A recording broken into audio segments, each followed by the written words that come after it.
Hey guys, Team TRK here. So today I am going to be launching my own series of videos, which is going to be called Card Review.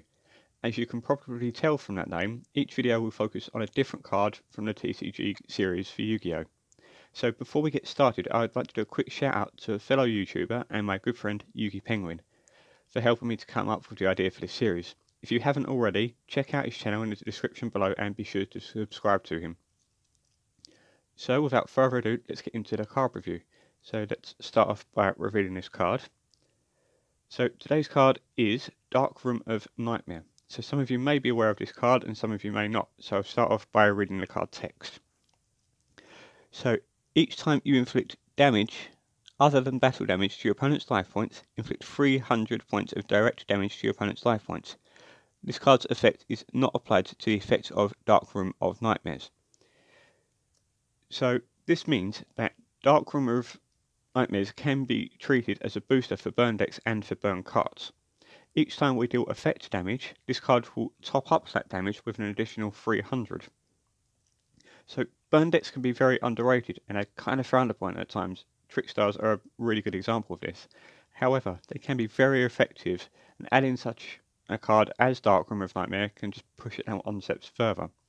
So since this is a very simple card, I thought I'd show you a quick demonstration on how you can use it. So just bear with me here while I set up my board.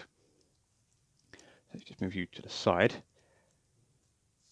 Set that over where you can see it over here. And we have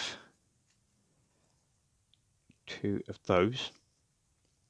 And we have this as well. So if you can imagine, this is set up properly. And if we take it as I have gone first and I'm playing Trickstars. Now what I have done is I have played the standard for Trickstar decks and have my Trickstar light stage on the field. I also have two Licorice as well.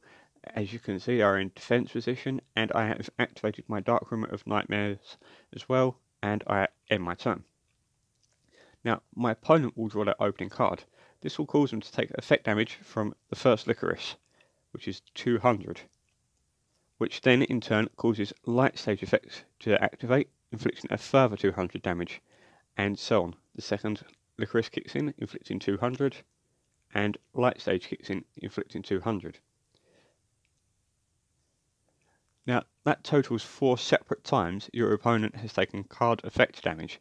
This means that a chain starts on our Dark Room of Nightmare, which will inflict damage to your opponent for each separate time that they have taken effect damage. So this time it's going to take and activate 4 times. So on top of the 800 damage you've already inflicted from the Trickstars, you're going to be inflicting a further 1200 damage as well by the effect of Dark Room of Nightmare. Now this is just a basic way of using this card. For example, if you're going to activate a Trickstar Reincarnation on top of this, you'll be inflicting even more damage to your opponent. So this just goes to show that if played correctly, this card played in the correct deck can lead to a lot of FTKs or OTKs. Well, that is it for today's card review. If there are any specific cards that you would like to see me review in another video, please leave a comment below. So thank you very much for watching today. Please hit that like button, share this video if you can, and of course subscribe to the channel.